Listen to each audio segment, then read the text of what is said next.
mga patay ang mga kababalaghan. Ngayong gabi, isa na namang hindi mapaliwanag ng sensya na pangyayari ang tututukan ng ating field correspondent na si Mike Asoy live sa Siquijor. Maraming salamat, Cheche. Nandito tayo ngayon sa probinsya ng Siquijor, kung saan mamaya ay may kakausapin tayong psychic na magpapaliwanag sa kababalaghang naganap. Noong February 21, 2008, mga alas 12 ng gabi, dalawang tauhan ng isang building sa Manila ang papaakyat sa 15th floor at sumakay ng elevator. Huling-huli sa CCTV ang paglakad ng dalawa mula sa 3rd floor hanggang sa loob ng elevator. Normal na normal lang ang mga pangyayari hanggang sa may kakaibang nakita sa CCTV footage.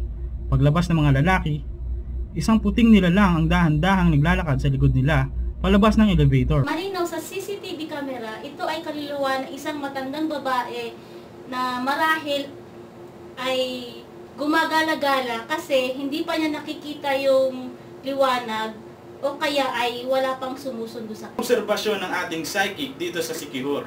Totoo man o hindi, may mga bagay dito sa mundo na mahirap ipaliwanag. Ito po si Mike Asoy, nag-uulat. At ayan po ang aming balitang tinutukan sa 24 oras. Maraming salamat po. Ako po si Cheche Tolentino at ito ang GMA Iyong Karamay hanggang sa hukay.